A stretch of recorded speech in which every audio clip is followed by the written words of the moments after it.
من الشيطان الرجيم. بسم الله الرحمن الرحيم. قالوا سبحانك لا علم لنا إلا ما علمتنا إنك أنت العليم الحكيم. ربي زدني علما ربي اشرح لي صدري ويسر لي أمري واحلل عقدة من لساني يفقه قولي وبك نستعين يا مستعان. ربي يسر ولا تعسر وتمم علينا بالخير. اللهم صل على محمد وعلى آل محمد كما صليت على إبراهيم وعلى آل إبراهيم إنك حميد مجيد. الجامعة الإسلامية দারুল উলুম বাংলাদেশ দারুল ইফতার সম্মানিত ওলামায়ে হযরতগণ, আশা করি আপনারা সকলে ভালো আছেন। আলহামদুলিল্লাহ, আপনাদের দোয়ার বরকতে আল্লাহ তাবারক ওয়া তাআলার রহমতে আমিও ভালো আছি, আলহামদুলিল্লাহ আলা কুল্লি হাল। আজকে আমাদের নির্ধারিত ক্লাস, এই সেমিস্টারের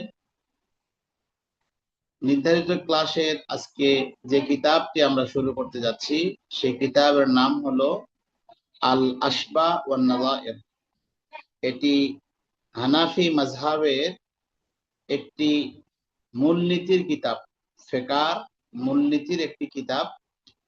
যেই কিতাবটি বাংলাদেশ, ভারত, পাকিস্তান এবং আরো কয়েকটি দেশে যেখানে দারুল ইফতা আছে, প্রায় সমস্ত দারুল ইফতায় এই মূলনীতির কিতাবটি পড়ানো হয়ে থাকে। সেই সুবাদে আমাদের দারুল উলুম বাংলাদেশের যেহেতু সিলেবাসটি হলো ইন্টারন্যাশনাল সিলেবাস বলা যেতে পারে, কারণ আমরা আমাদের দারুল উলুম বাংলাদেশে প্রায় 17টি কিতাব পড়িয়ে থাকি। যেই সিলেবাসটি বাংলাদেশ, ভারত, সৌদি আরব, মিশর, তারপরে পাকিস্তান,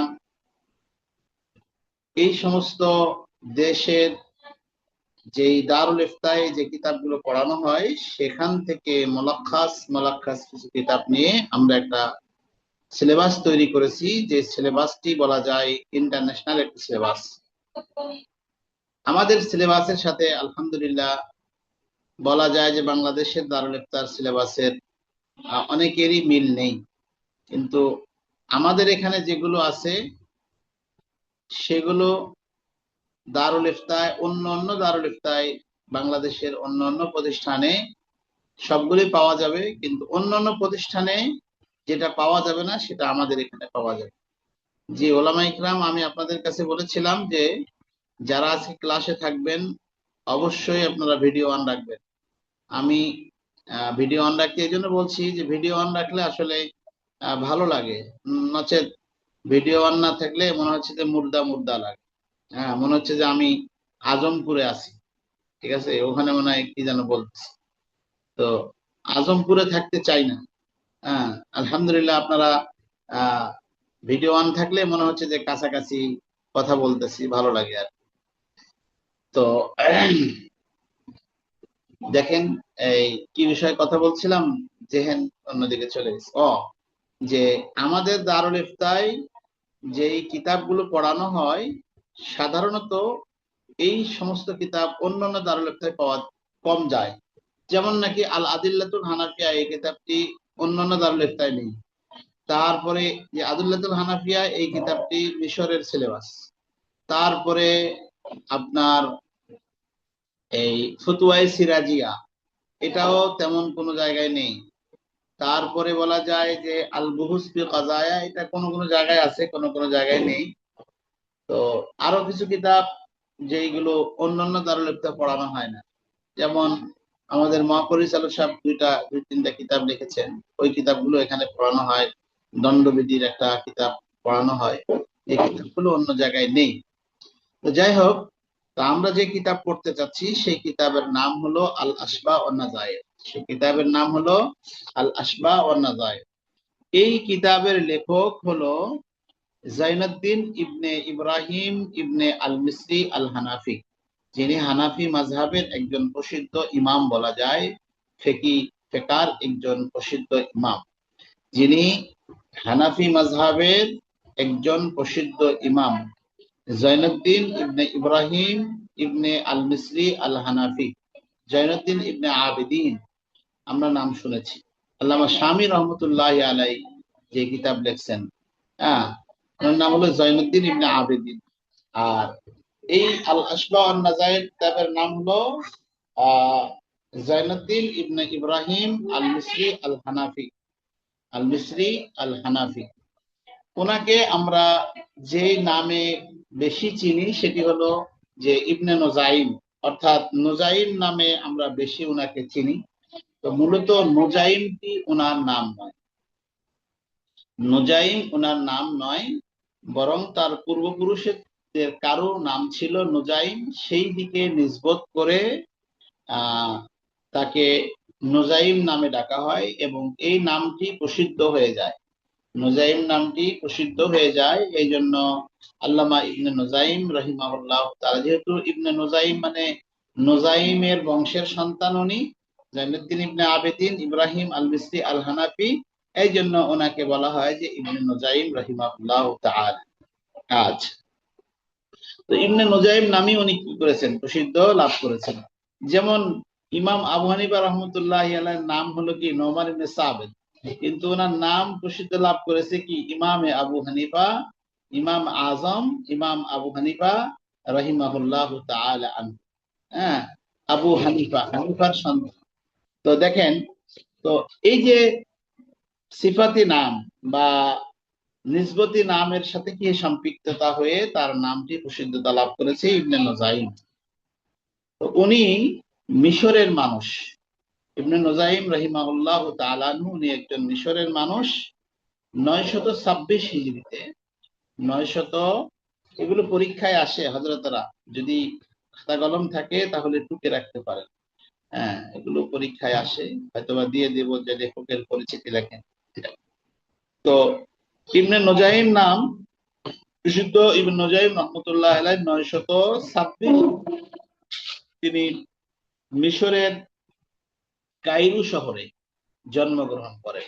মিশরের কায়রো শহরে তিনি কি করেন, জন্মগ্রহণ করেন। তো তিনি সেই শহরেই ওলামা ইকরামদের কাছে তিনি জ্ঞান অর্জন করেছেন।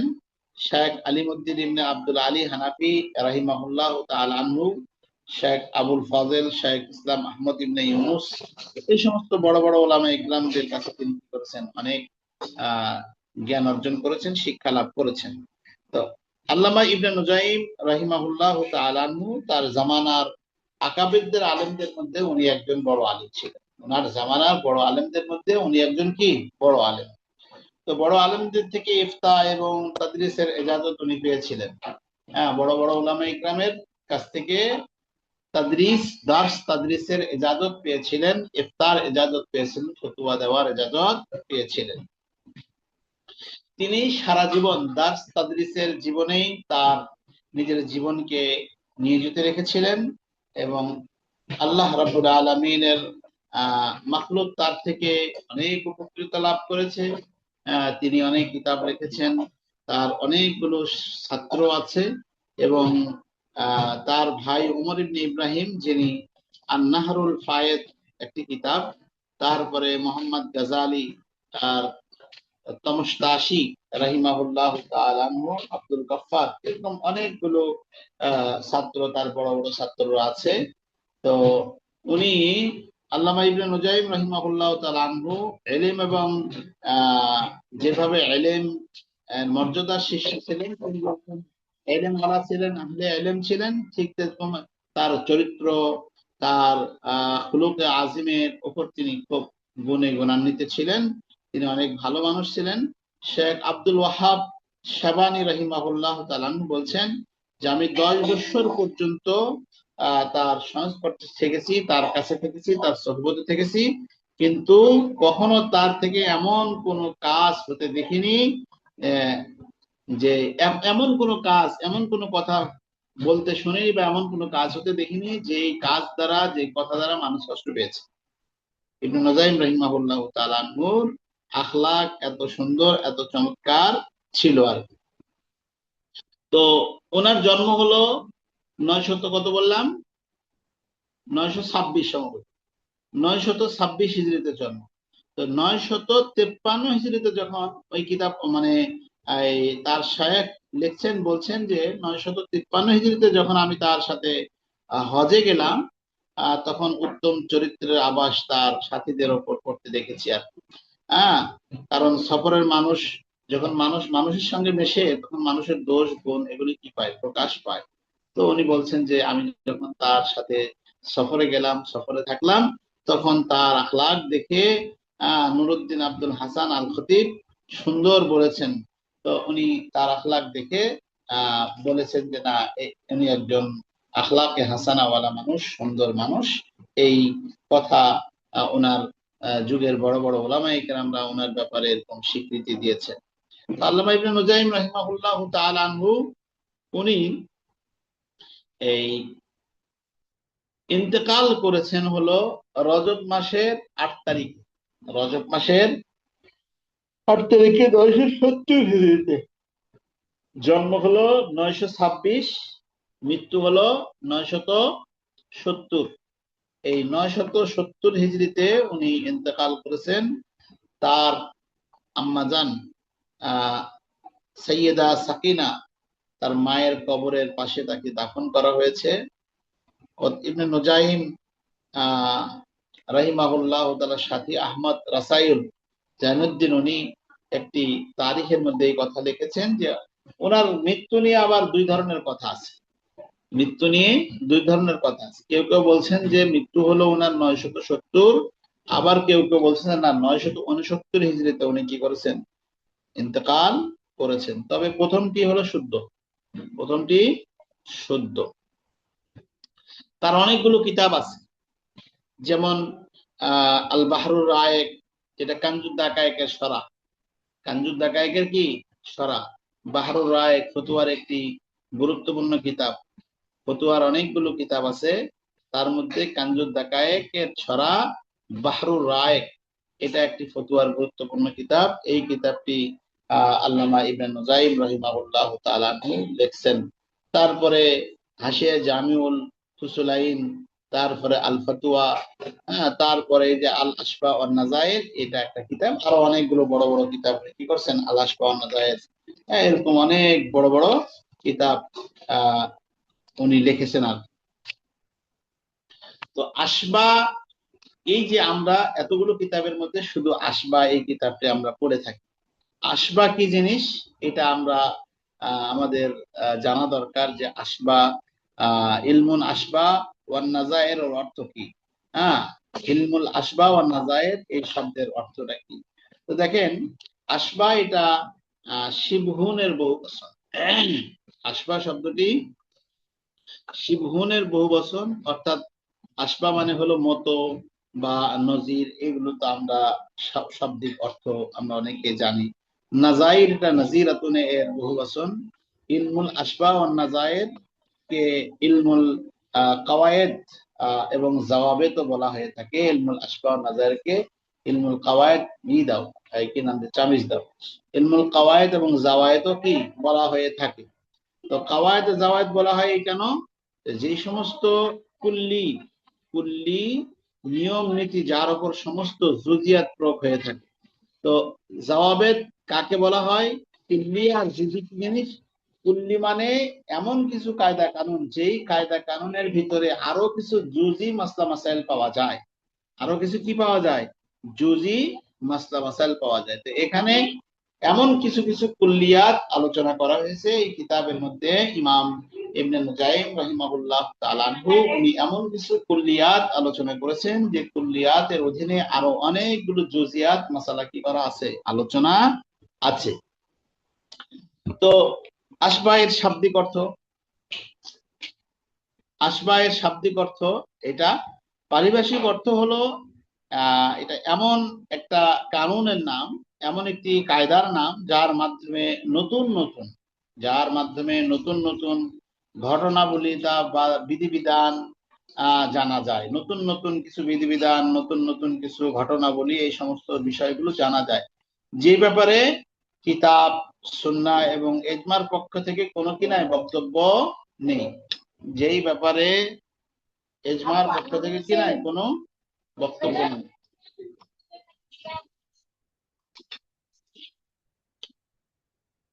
আচ্ছা, তো বিষয়বস্তু দেখেন, আল কাওয়াইদুশ শারঈয়্যা ওয়াজ যাওয়াবিতুল ফিকহিয়্যা মিন হাইসু ইস্তিখরাজিহা মিনাল আদিল্লাতিশ শারঈয়্যা, মিনাল আদিল্লাতিশ শারঈয়্যা। অল্প সময়, উদ্দেশ্য কি? উদ্দেশ্য হলো অল্প সময়ে সহজভাবে, যেই সব ক্ষেত্রে কোনো নস নেই, যে সমস্ত বিষয়ের ক্ষেত্রে কোনো কি নাই, নস নেই, তার শরীর সমাধান এমন ভাবে জানতে পারা যে কোনো সন্দেহ আর কি থাকে না, বাকি থাকে না। এটাই হলো আল কাওয়াইদুশ শারঈয়্যা ওয়াজ যাওয়াইদুল ফিকহিয়্যা মিন হাইসু ইস্তিখরাজা মিন আদিল্লাতিশ শারঈয়্যা এর উদ্দেশ্য। ইলমুল আসবায়ের মহত্ব কি, এর গুণ কি? ইলমুল আসবা ওয়ান নাযায়ের এই কিতাবের একটি গুরুত্বপূর্ণ অংশ। এটা ফিকহের একটি গুরুত্বপূর্ণ অংশ, ফিকহের একটা মূলনীতির কিতাব এটা। আর ফিকহ কারো কারো মতে ইলমে তাওহীদের সবচেয়ে মর্যাদাপূর্ণ একটা ইলম। অনেকে বলছেন যে ফিকহ এটা ইলমে তাওহীদের পরে,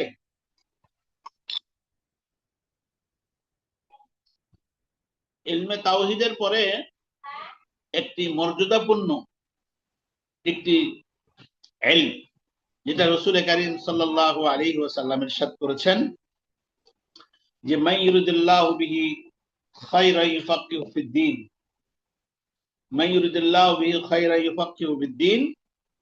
নবী করিম সাল্লাল্লাহু আলাইহি ওয়াসাল্লাম বলেছেন যে আল্লাহ তাআলা যার মঙ্গল চান তাকেই শুধুমাত্র ইলমে ফিকহ দান করে। তো ইলমে ফিকহ এটা এমন একটি ইলম, যেই ইলম এটা তাওহীদের পরে তার স্থান, তাওহীদি ইলমের পরে ইলমে ফিকহের স্থান। তো আল্লামা জালালউদ্দিন সুয়ুতী রাহিমাহুল্লাহু তাআলা আনহু আল আশবাহ নাজায়ের উনিও লিখছেন, আল্লাহ আশবাহ নাজায়ের এই কিতাবটি আল্লামা জালালউদ্দিন সুয়ুতী লিখছেন।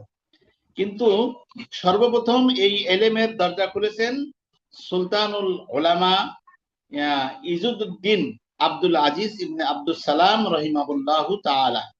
তিনি দুইটি কিতাব লিখেছেন, একটা হলো আল কাওয়াইদে কুবরা, আরটি হলো আল কাওয়াইদে সুগরা। তো তার পরবর্তীতে এগিয়ে আসছেন শেখ সদরুদ্দিন মোহাম্মদ ইবনে ওমর, ওনারা পরবর্তীতে এই কিতাব লিখছেন। তো আল্লামা সুয়ুতী, জালালউদ্দিন সুয়ুতী রহমতুল্লাহি আলাইহি এই আল আসবাহ নাজায়ের এই কিতাব উনিও লিখছেন। তো আমরা যে কিতাবটি পড়তে চাবি সেটা হলো আল্লামা হামবি রহিমাহুল্লাহু তাআলা শরহ। আমাকে একটু পানি দাও তো।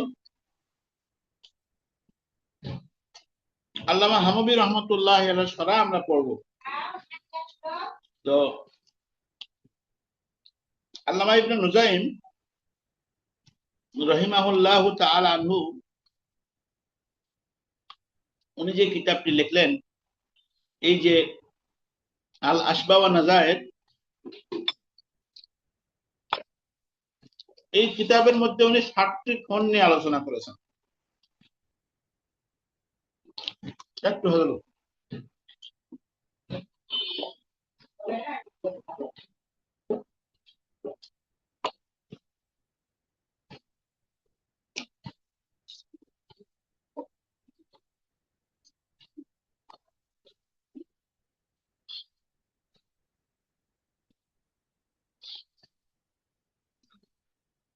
আল্লামা ইবনে নুজাইম রাহিমাহুল্লাহু তাআলা আনহু উনি ওনার এই কিতাবের মধ্যে 60টি ফোনের আলোচনা করেছেন। 60টি ফোন।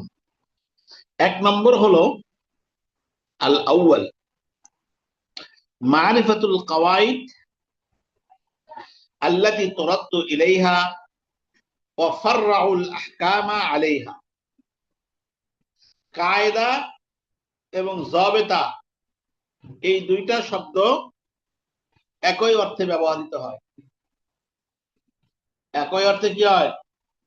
ব্যবহৃত হয়, যার অর্থ কায়দা কানুন, সূত্র বা নীতিমালা। মুসান্নিফ রাহিমাহুল্লাহু তাআলা আনহু নীতিমালা সমৃদ্ধ। উনি এই কিতাবের মধ্যে নীতিমালার উপর ভিত্তি করে 7টি নীতিমালা নিয়ে উনি আলোচনা করেছেন, 7টি পণ নিয়ে আলোচনা করেছেন।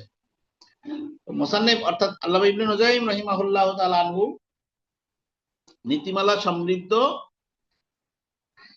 কিতাবের 7টি বিষয়ে প্রত্যেকটির সংক্ষিপ্ত বিবরণ কি করেছেন? তিনি উল্লেখ করেছেন।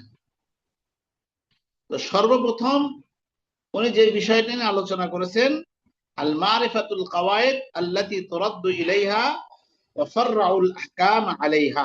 এমন নীতিমালা সম্পর্কে অবগতি লাভ করা, এমন নীতিমালা সম্পর্কে জানা যেগুলো থেকে ফিকহের শাখা প্রশাখা কি হয়? ফিকহ এর শাখা প্রশাখা নির্গত হয়, বের হয়। আর এইসব নীতিমালাই মূলত ফিকহের মূলনীতি। ওয়াফাররাউল আহকাম আলাইহা, এই সমস্ত মূলনীতি হলো, এই সমস্ত নীতিমালাই হলো মূলত ফিকহের মূলনীতি। তো প্রথম ফোন যে বিষয়ে নীতিমালা সংক্রান্ত একটি ঘটনা বর্ণনা করতে গিয়ে মুসান্নিফ রহমতুল্লাহি আলাইহি একটি কথা বলেছেন। ঘটনার অবতরণ এইভাবে, উনি এইভাবে একটি ঘটনা উল্লেখ করছেন যে প্রথম যে বিষয়টি, অর্থাৎ প্রথম বিষয়টি হলো এমন কিছু নীতিমালা সম্পর্কে জানা যেগুলো ফিকহের শাখা প্রশাখা কি হয়? নির্গত হয়। আর এই সমস্ত নীতিমালাই হলো ফিকহের মূলনীতি। তো এই আলোচনা করতে গিয়ে উনি একটা ঘটনা উল্লেখ করেছেন। ইমাম আবু তাহের দাব্বাস রাহিমাহুল্লাহু তাআলা আনহু হানাফি মাযহাবের সকল মূলনীতি মাত্র 17টি মূলনীতির অভ্যন্তরে কি করেছেন? তিনি একত্রিত করেন।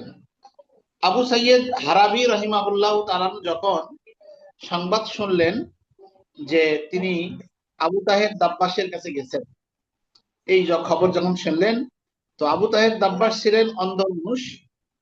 তো তার অভ্যাস ছিল তিনি প্রতি রাতে এশার নামাজের পর লোকজন মসজিদ থেকে বের হয়ে গেলে মূলনীতিগুলো তিনি কি করতেন? অধ্যয়ন করতেন। এটা হলো আবু তাহের দাব্বাস রাহিমাহুল্লাহু তাআলা আনহুর এটা একটা অভ্যাস ছিল।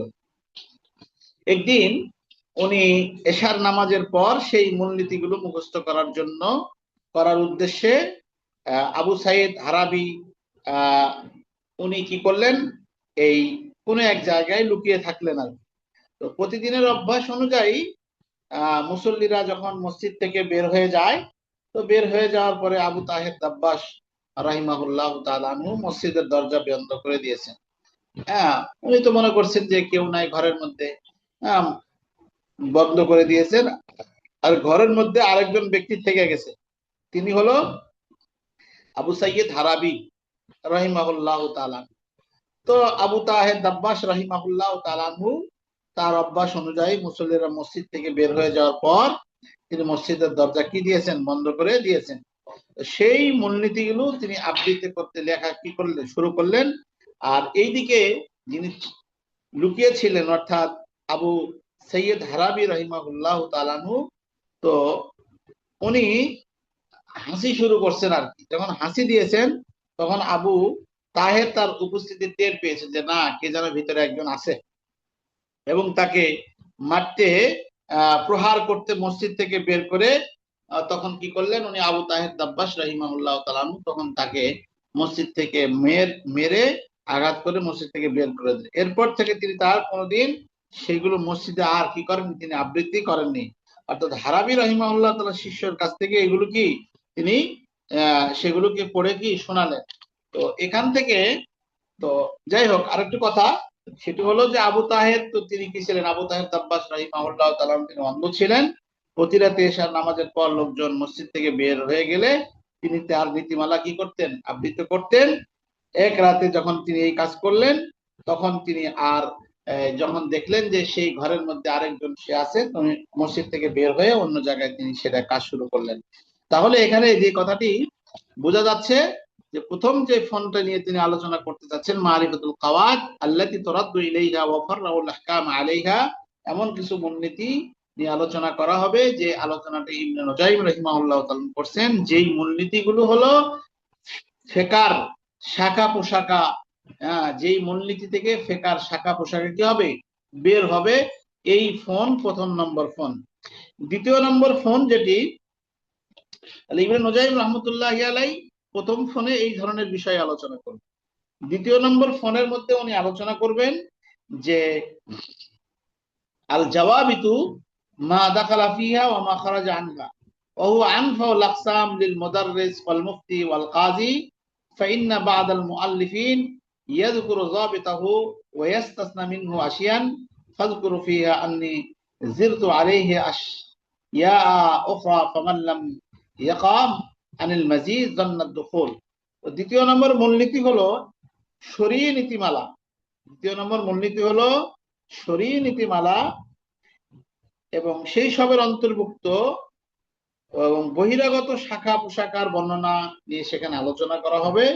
এবং এই ফোনটি কাদের জন্য জরুরি বলতেছে, দ্বিতীয় নম্বর ফোন আল জাওয়াবেদ ওমা দাখালা ফিহা ওয়া মা খারাজা আনহা, বলতেছে শরঈ নীতিমালা এবং সেই সবের অন্তর্ভুক্ত, সেই জিনিসগুলো অন্তর্ভুক্ত এবং বহিরাগত বহিরাভূত অর্থাৎ বের হওয়া শাখা পোশাকার বর্ণনাকে সেখানে আলোচনা করা হবে। যেই আলোচনাগুলো কাদের জন্য জরুরি, যিনি শিক্ষক হবেন, যিনি মুফতি হবেন, কাজী হবেন, তাদের জন্য এটা সর্বাধিক জরুরি। কারণ কিছু কিছু সংকলক মূলনীতি বর্ণনা করেন এবং কিছু কিছু শাখাগত বিষয় কি করেন, পৃথক করেন। তো এখানে দ্বিতীয় নম্বর বিষয়গুলো আলোচনা করছেন হলো এমন বিষয়, এমন মূলনীতি ওমা দাখালা ফিহা ওমা খারাজা আনহা, শরঈ নীতিমালা, মূলনীতি সেই সবের অন্তর্ভুক্ত, আবার সেই সব থেকে বেরো হয়ে যায়। এইগুলো মুফতি সাহেবদের জন্য ওয়াহু আনফাউল আকসাম লিল মুদাররিস ওয়াল মুফতি ওয়াল কাজী, এই সমস্ত জিনিসগুলো মুফতি সাহেবদের জন্য, শিক্ষকদের জন্য, কাজীদের জন্য সবচেয়ে বেশি উপকারী। তৃতীয় নম্বর হলো যেই মূলনীতি নিয়ে আল্লামা ইবনে নুজাইম রাহিমাহুল্লাহু তাআলা তার কিতাবের মধ্যে আলোচনা করেছেন, সেটি হলো মারিফাতুল জামঈ ওয়াল ফারকি। মারিফাতুল জামঈ ওয়াল ফারকি, মারিফাতুল জামঈ ওয়াল ফারকি এর অর্থ হলো এমন ফোন তথা আলোচ্য বিষয় নিয়ে এমন ফোনের আলোচনা করা যে বিষয়ে মুসান্নিফ রহমতুল্লাহ আলাই এমন কিছু মাসলা নিয়ে আলোচনা করেছেন এই ফোনের মধ্যে। মারিফাতুল জামি আল ফারকি, এমন কিছু বিষয় নিয়ে, এমন কিছু মাসলা মাসাইল নিয়ে সেখানে আলোচনা করেছেন যেগুলো কিছু ক্ষেত্রে একাধিক মুকাল্লিফকে শামিল করে, কিছু ক্ষেত্রে কি করে, একাধিক মুকাল্লিফকে শামিল করে, আবার কিছু ক্ষেত্রে ভিন্নতা প্রকাশ করে। যেমন মনে করেন নামাজ আবশ্যক হওয়ার ক্ষেত্রে নারী পুরুষ সকলেই সমান। নামাজ নারীর উপরে যেরকম ওয়াজিব, পুরুষের উপর যেরকম ফরজ, নারীর উপরে কি ফরজ। তাহলে কিছু ক্ষেত্রে উনি কি, কিছু ক্ষেত্রে কিছু কিছু এই এর মধ্যে তৃতীয় নম্বরের বিষয়ের মধ্যে কিছু কিছু এমন কিছু মুকাল্লিফ, একাধিক মুকাল্লিফকে শামিল করে, আবার কিছু ক্ষেত্রে ভিন্নতা প্রকাশ করে। উদাহরণ দিচ্ছে, নামাজ আবশ্যক হওয়ার ক্ষেত্রে পুরুষ এবং নারী সবাই সমান, কিন্তু জুমার নামাজ ওয়াজিব হওয়ার ক্ষেত্রে নারী পুরুষের হুকুমের মধ্যে কি রয়েছে, ভিন্নতা আছে। তো এই যে এই সমস্ত মূলনীতিগুলো এখানে কিছু আলোচনা করেছেন তৃতীয় নম্বর ফোনের মধ্যে। তো কিছু কিছু মুকাল্লাফ একাধিক মুকাল্লাফকে কি করে, শামিল করে, আবার কিছু কিছু বিষয়ের ক্ষেত্রে ভিন্নতা কি করে, প্রকাশ করে। চতুর্থ নম্বর ফোনের মধ্যে উনি যে আলোচনাটি করেছেন আর রাবিউ মারিফাতুল ইলগাস। ইলগাস শব্দের অর্থ হলো ধাঁধা। ধাঁধা বোঝেন তো? ধাঁধা মানে কিছু মজাকি বিষয়, কিছু জি। মজাকি বিষয় নিয়ে আলোচনা করেছেন। তো ধাঁধায়ের অর্থ হলো, এটা বুঝবেন এইভাবে যে ওর বাহ্যিক অর্থটা উদ্দেশ্য নয়, যার মধ্যে দুইটা অর্থ থাকে। এলগাজ, যার মধ্যে কয়টা অর্থ থাকে? দুইটা অর্থ থাকে। একটা হলো বাহ্যিক অর্থ, আরেকটা হলো বাস্তব অর্থ। তো এমন এলগাজ বলা হয় এমন কিছু এমন দিককে বলা হয় যার দ্বারা বাহ্যিক অর্থ উদ্দেশ্য হয় না। যেটা বলতেছি সেটা উদ্দেশ্য নয়, বরং ভিন্ন একটা কি, শ্রোতাকে বা কাউকে, মুখাতেবকে পরীক্ষা করার উদ্দেশ্যে লুকায়িত বা রহস্যপূর্ণ কোনো অর্থ কি হয়ে থাকে, উদ্দেশ্য হয়ে থাকে। হ্যাঁ, ওই যে দেখেন না, মাঝে মাঝে ফেসবুকে দেখবেন কিছু ধাঁধা করতেছে, তো আসলে এর দুইটা অর্থ হয়ে থাকে। তো এই এমন কিছু বিষয়, এই ধাঁধা জাতীয় কিছু বিষয় যেগুলো শরীয়ত সম্মত, শরীয়ত সম্মত নয় এমন নয়, যেগুলো শরীয়ত সম্মত এরকম কিছু বিষয় আল্লামা ইবনে নুজাইম রাহিমাহুল্লাহ তাআলা আনহু, উনি তৃতীয় নম্বর ফনের মধ্যে এইগুলো, চতুর্থ নম্বর ফনের মধ্যে এই বিষয়গুলো কি করেছেন, আলোচনা করেছেন। পঞ্চম নম্বর ফনের মধ্যে উনি যে আলোচনাটি করেছেন সেটি হলো যে আল হিয়াল। হিয়াল মানে হলো হিলা বাহানা। হিয়াল মানে কি? আল হিয়াল, হিয়াল এটা হলো আহ আরবি হিলা শব্দের বহুবচন হিয়ালুন। আল হিলু, আল হিলা থেকে, যেটা আমরা কি করে থাকি, ওলামা ইকরাম মাদ্রাসার বিভিন্ন কাজে আমরা হিলা করে থাকি, ঠিক আছে না? তারপরে আমরা এই এই তালাকের ক্ষেত্রে হিলা করে থাকি। হ্যাঁ, দেখা গেল যে মাদ্রাসায় একটা ছাগল আসলো, যে ছাগলটা মানুষে দিয়েছে কি, আহ মাদ্রাসার গরিব গোরাবাদের জন্য, এতিম মিসকিনদের জন্য। কিন্তু এখন মাদ্রাসায় এতিম মিসকিনের হুজুররাও থাকে, এতিম মিসকিনের ওস্তাদরা থাকে, যারা হলো অনেক বড় বড় ব্যবসায়িক ব্যবসাও করে, মাদ্রাসাও আছে। হ্যাঁ, রাসেল সাহেব শুনে রাখেন, আপনার কাজে লাগবে, কারণ আপনার তো মাদ্রাসা আছে। হ্যাঁ, তো দেখে গেল যে একটা ছাগল আসলো, সৎকার ছাগল। এখন এই সৎকার ছাগল মাদ্রাসার ওস্তাদরা, যারা সৎকার খাওয়ার যোগ্য নয়, এরকম ব্যক্তিরা যেহেতু মাদ্রাসার বোর্ডিং এ খায়, কি করবে? তাহলে কি ওই ওই ছাগল খেতে পারবে? তখন শরীয়তের একটা মূলনীতি হলো হিলা করা, যে ওই ছাগলটা প্রথমে কি করবে, একটা দরিদ্র ছাত্রকে, একটা গরিব ছাত্রকে, যে সৎকা খাওয়ার যোগ্য এরকম ছাত্রকে কি করবে, তাকে দিয়ে দিবে, হিলা করবে, তাকে সৎকা করে দিবে, এবং ওই ছাত্র কি করবে, পুরো মাদ্রাসার জন্য সেটা সৎকা করে দিবে, বলবে যে ঠিক আছে, এটা আমি আমার দায়িত্বে, আমি যেহেতু যেহেতু আরেকজন ব্যক্তি এটা দিয়েছিলেন গরিব গোরাবারদের খাওয়ার জন্য, তো এটা আমি গ্রহণ করলাম, তারপরে আমি আমার পক্ষ থেকে এটা আবার মাদ্রাসাকে আমি হাদিয়া দিয়ে দিলাম, সৎকা নয়, মাদ্রাসাকে দান করে দিলাম। তো স্বাভাবিক দান বা যদি এটা সৎকা না হয়ে থাকে, তাহলে সেটা সকলের জন্য খাওয়া জায়েজ, সকলের জন্য কি খাওয়া জায়েজ। সেজন্য এই বিষয়গুলো আমাদের ওলামা ইকরাম করে থাকে। এই জন্য অনেকে বলে যে হুজুরদের ঘুরানি ফিরানি আছে। হ্যাঁ, হুজুরদের কি আছে? ঘুরানি ফিরানি আছে, অনেকে বলে না। আসলে হুজুররা ঘুরানি ফিরানি করে না, হুজুরদের ঘুরানি ফিরানি এটা হাদিস কোরআন ভিত্তিক, হাদিস কোরআন ভিত্তিক। হ্যাঁ, ওলামা ইকরাম নিজের থেকে কোনো কিছু করে না, বরং কোরআন এবং হাদিসের রেফারেন্সে, কোরআন হাদিসের আলোকে যাহা পায় সেখান থেকে কি করে বলে। আল্লাহু আকবার। তো দেখেন, এটা হিলা মানে বাহানা, ব্যাখ্যা বা কৌশল ইত্যাদি। আর ফিকহের পরিভাষায় এমন কৌশলকে হিলা বলা হয় যার মাধ্যমে মানুষ নিজের উদ্দেশ্য অর্জন কি হয়, সফল হয়। যে উদ্দেশ্য মানুষ হিলা করে সেই উদ্দেশ্য সফল হয়। আর হুকুমের ক্ষেত্রে এই হিলা তথা শরঈ কৌশল বিভিন্ন প্রকার হয়ে থাকে, যেমন ওয়াজিব, তারপরে মুস্তাহাব, তারপরে হালাল, হারাম। হ্যাঁ, এগুলোর বিস্তারিত আলোচনা ফিকহের বিভিন্ন কিতাবের মধ্যে আপনারা স্টাডি করলে পাবেন আর কি। গরম কি শুধু আমাকেই লাগতেছে নাকি?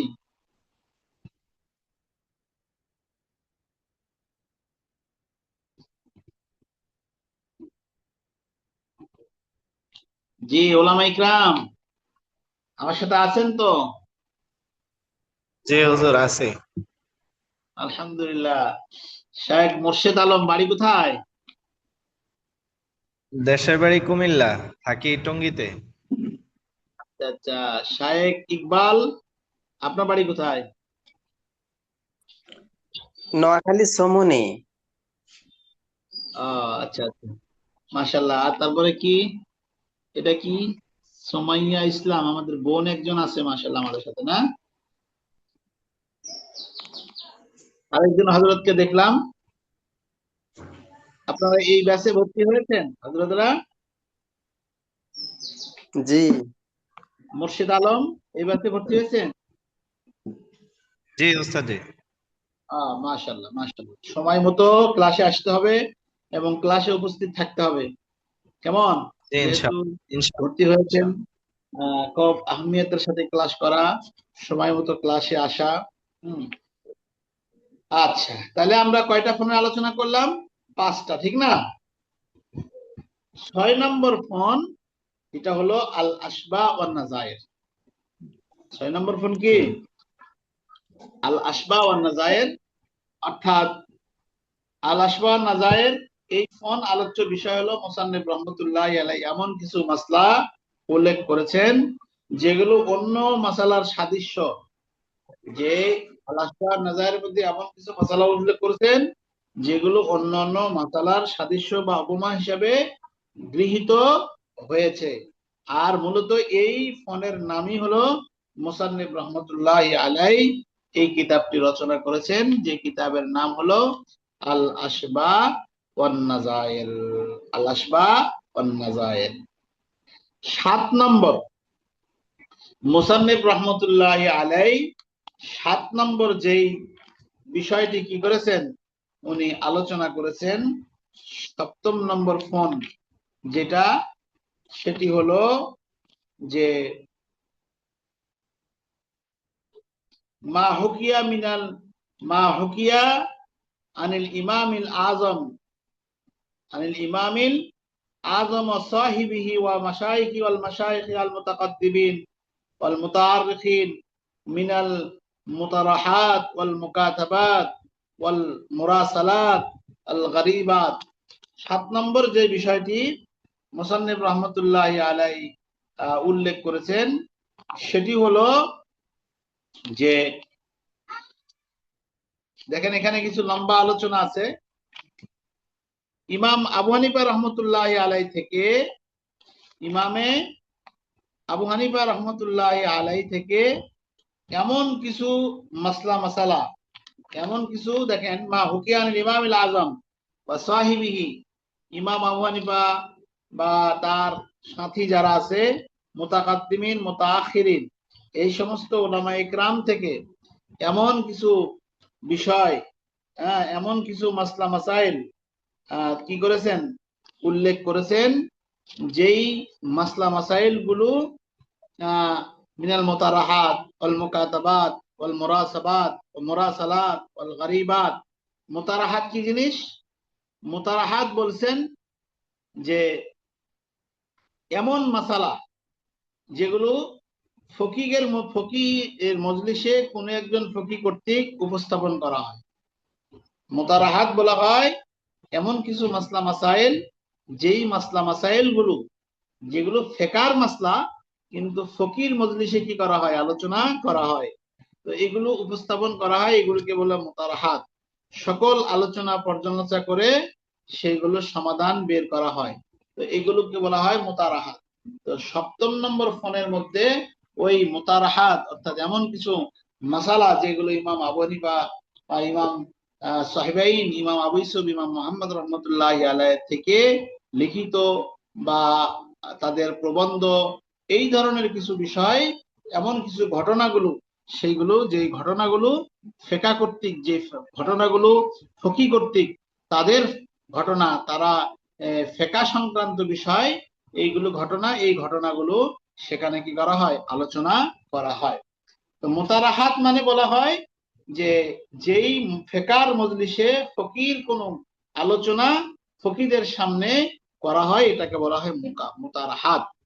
তারপরে মুকাতাবাত। মুকাতাবাত মানে এমন কিছু মাসালা যেটা একজন ফকি থেকে আরেকজন ফকি লিখিত আকারে কি করেন, সংরক্ষণ করেন। তো ওই 7ম নম্বর ফোনের মধ্যে এই আলোচনাগুলো থাকবে। হ্যাঁ, 7ম নম্বর ফোনের মধ্যে এই আলোচনাগুলো কি থাকবে, যেগুলোকে বলা হয় মুকাতাবাত। এমন মাসালা যে একজন ফকি থেকে আরেকজন ফকি লিখিত আকারে কি করে, সংরক্ষণ করে, এগুলোকে বলা হয় মুতারাহাত, মুকাতাবাত। তারপরে আল মুরাসালাত। মুরাসালাত শব্দের অর্থ হলো যে, মুরাসালাত বলা হয় এমন মাসালা যেগুলো একজন ফকি আরেকজন ফকির নিকটে চিঠি আকারে কিংবা দূতের মাধ্যমে প্রেরণ করেন। তো চিঠি মাধ্যমে অথবা দূতের মাধ্যমে দেখা গেল যে চিঠির আকারে একজন ফকি আরেকজন ফকির কাছে একটা মাসালা পাঠাইলো, একজন ফকি আরেকজন ফকির কাছে একটা ইফতা পাঠাইলো, ফতুয়া ইস্তেফতা পাঠালো। তো এইগুলো, এই ইস্তেফতা তারপরে দূতের মাধ্যমে পাঠালো, এই বিষয়গুলো ওই 7ম নম্বর ফোনের মধ্যে আল্লামা ইবনে নুজাইম রাহিমাহুল্লাহ তাআলা কি করেছেন, আলোচনা করেছেন। তারপরে আল গরিবাত। গরিবাত অর্থ হলো এমন মাসালাকে যেগুলো সচরাচর প্রচলিত কিংবা প্রয়োগ নয়, যেগুলো সচরাচর পাওয়া যায় না। গরিব মানে যেগুলো গরিব, গরিব মানে অপরিচিত। আসলে গরিব মানে অপরিচিত, গরিবকে কেউ চেনে না। গরিব অপরিচিত কেন? যে ওর টাকা নাই এই জন্য অপরিচিত। হ্যাঁ, গরিব মানে অপরিচিত, এই জন্য গরিবকে কেউ দেখতে পারে না। মানুষ বলে না যে গরিবকে আল্লাহও দেখতে পারে, আস্তাগফিরুল্লাহ, এটা ভুল কথা। হ্যাঁ, গরিব শব্দের অর্থ হলো অপরিচিত। হাদিসের মধ্যে আছে বাদা আল ইসলাম ও গরিবান সাইয়াউদু কামা বাদা ফাতুবা লিল গুরাবা। হ্যাঁ, যে মদিনার ইসলাম মদিনায় চলে যাবে, কারণ মদিনায় ইসলাম অপরিচিত অবস্থায় প্রকাশ পেয়েছিল, আবার ইসলামকে কেউ চিনতে পারবে না। হুজুররা মানে, হুজুর মানে ইসলাম, হুজুরদেরকে কেউ ভালোবাসবে না। তখন হুজুররা কি করবে, ইসলামের প্রতি অমনোযোগী হয়ে যাবে, অবহেলা করবে। তখন আস্তে আস্তে মদিনার ইসলাম মদিনায় চলে যাবে। হ্যাঁ, এলেম আর থাকবে না, এলেম উঠে যাবে। বড় বড় আলেমরা যেরকম মারা যাচ্ছে, এলেম উঠে যাচ্ছে, যে আলেম মারা যাচ্ছে সেই স্থান আর কি হচ্ছে না, পূরণ হচ্ছে না। তো এই জন্য বলছে যে বাদা আল ইসলাম গরিবান সাইয়াউদু কামা বাদা ফাতুবা লিল গুরাবা, মদিনার ইসলাম মদিনায় ফিরে চলে যাবে।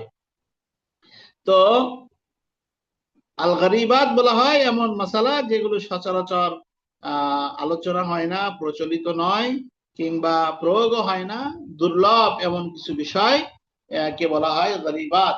তো মুসান্নিফ রহমতুল্লাহি আলাইহি এই 7টি ফন নিয়ে এই কিতাবের মধ্যে কি করেছেন, আলোচনা করেছেন। তো আজকের আলোচনা এ পর্যন্তই থাক। আরেকটু আলোচনা করলে করা যায়, কিন্তু আজকে আর আলোচনা করছি না। এ পর্যন্ত আজকের আলোচনা। আজকের আলোচনার মধ্যে যদি কারো কোনো কথা থাকে তাহলে প্রশ্ন করতে পারেন।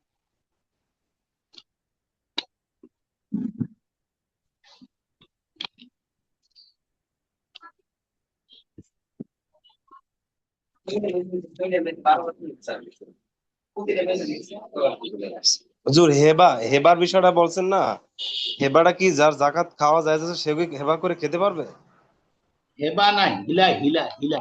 হিলা, হিলা, সরি, হিলা। জি, হিলা। হিলা হুজুর, যেমন, হিলা। হ্যাঁ, যেমন যেমন রাসূল সাল্লাল্লাহু আলাইহি সাল্লাম হযরতে বারিরা রাদিয়াল্লাহু তাআলা আনহার ঘরে গেছে। তো জি, বারিরা রাদিয়াল্লাহু তাআলার ঘরে গেছে, তো আল্লাহ রসুলকে খেতে দিয়েছে, রুটি খেতে দিয়েছে। তো রুটি, ডাউল আর সবজি দিয়েছে। আর আল্লাহ রসুল ওই রুম- ঘরের রান্নাঘরে দেখতেছে যে গোশত মাশাআল্লাহ টকবক টকবক করতেছে, গোশতের ঘ্রাণ পাইতেছে। তো হযরত রাসূল বলছেন যে বাড়িরা, কি ব্যাপার, তুমি আমাকে রুটি দিলা হলো ডাউল আর সবজি দিয়ে, তোমার তো গোশত টকবক করতেছে, কি ব্যাপার, তুমি গোশত খাওয়াবে না? তখন বাড়ি রাদিয়াল্লাহু তাআলা আনহা রাসূলকে বলছে, ইয়া রাসূলুল্লাহ, তো ওইটা তো সদকার গোশত, কি করে আপনি খাবেন, আপনার তো সদকা খাওয়া জায়েজ নাই। তো রাসূল সাল্লাল্লাহু আলাইহি সাল্লাম বললেন যে লাকি সাদাকাতুন ওয়া লানা হাদিয়াতুন, তোমার জন্য না সদকা, তুমি যদি আমাকে দিয়ে দাও তখন তো সেটা হাদিয়া হয়ে যাবে। তো সৎকার খাসি মাদ্রাসায় যখন আসে তখন তো যার কাছে আসে বা গরিব ছাত্রকে দিয়ে দিলে তার জন্য সেটা সৎকা হয়ে যায়। ওই সদকা যখন সে মাদ্রাসাকে দিয়ে দেয়, হাদিয়া দিয়ে দেয়, তখন মাদ্রাসার ওস্তাদ, ছাত্র, বড় হুজুর, মুফতি সাহেব হুজুর, মুহাদ্দিস সাহেব হুজুর, মোতায়েম সাহেব হুজুর, সব হুজুর তখন খাইতে পারে। এটা হিলা বলে। আর হাদিয়া হাদিয়া হিসেবে খাইতে পারবে যে জি সহযোগিতা। জি আচ্ছা, বুঝছি। জি উস্তাদ, জি জাযাকাল্লাহ জাযাকাল্লাহ। আজকে কিতাবের বাহিরের বিষয়গুলো নিয়ে আপনাদের সামনে একটু মোজাকারা করলাম, আলোচনা করলাম। ইনশাল্লাহ আগামী ক্লাস থেকে আমাদের মূল আলোচনা শুরু হবে। যেহেতু আমাদের সময় কম, এই জন্য আমরা মুকাদ্দমা থেকে পড়বো না, জাস্ট একেবারেই আমাদের যেখান থেকে মূলনীতি থেকে শুরু করব আমরা ইনশাল্লাহ। প্রথম মূলনীতি লা সাওয়াবা ইল্লা বিনিয়া, এই মূলনীতির উপর থেকে আমরা কি করব, পড়াশোনা করবো ইনশাল্লাহ। প্রত্যেকে আমরা কিতাব নিয়ে ফেলবো, কেমন? জি, উস্তাদ জি, ইনশাল্লাহ। একটু একটু একটু কথা ছিল উস্তাদ জি। জি সাহেব বলুন। ওই কিতাব কি স্ক্রিনে শো করেন না যে উস্তাদ জি? অন্যান্য উস্তাদরা তো স্ক্রিনে শো করতেন কিতাব। জি জি জি। আমাদের যাদের এখনো কিতাব নেই, তা আমরা ওই মোবাইলের স্ক্রিন বা ল্যাপটপের স্ক্রিনে আপনারা যদি কিতাব শো করেন, তাহলে সেখান থেকে আমরা একটু দেখতে আমাদের জন্য সুবিধা হতো আর কি। হ্যাঁ হ্যাঁ, যেমন অন্যান্য আমরা উস্তাদ- অপশন আছে, আমাদের অপশন আছে, ওটা তো থাকবেই, আর কিতাব তো নিতেই হবে। ঠিক আছে। ইনশাল্লাহ ইনশাল্লাহ, আমরা তো এখনো নতুন উস্তাদ জি, কিতাব নিব একটু আসতে। আগামী ক্লাস থেকে আমরা স্ক্রিন শেয়ার দেব, স্ক্রিন শেয়ার দেব, তখন আপনারা দেখতে পাবেন, সমস্যা নেই, শেয়ারে দেখতে পাবেন। আজকে যেহেতু ইনশাল্লাহ কিতাবের ইনশাল্লাহ। বাইরে আলোচনা করলাম, কিতাবের জি বিষয় জি কিতাবের মধ্যে থেকে আলোচনা করেছি, জাস্ট এলোমেলো আলোচনা করছি, এখান থেকে ওখান থেকে নিয়ে নিয়ে আলোচনা করেছি। তো তো এই জন্য জি এলোমেলো বিষয় ছিল, তো সাজানো ছিল না, যার ফলে আমি এটা স্ক্রিন শেয়ার দিই না। আগামী ক্লাসে ইনশাল্লাহ আপনাদেরকে স্ক্রিন শেয়ার দেওয়া হবে। ইনশাল্লাহ ইনশাল্লাহ উস্তাদ জি, ইনশাল্লাহ। ঠিক আসসালামু আছে, আলাইকুম আপনারা রহমতুল্লাহ। আলহামদুলিল্লাহ, আপনাদেরকে আহলান সাহলান। আর আপনারা ভর্তি হয়েছেন, আপনাদের সাথী ভাই যারা আছে তাদেরকেও ভর্তি করবেন এবং নিয়মিত ক্লাস করবেন ইনশাআল্লাহ। জি ইনশাআল্লাহ। জি, আসসালামু আলাইকুম ওয়া রাহমাতুল্লাহ। ওয়ালাইকুম আসসালাম। ওয়ালাইকুম আসসালাম ওয়া রাহমাতুল্লাহি ওয়া বারাকাতুহু।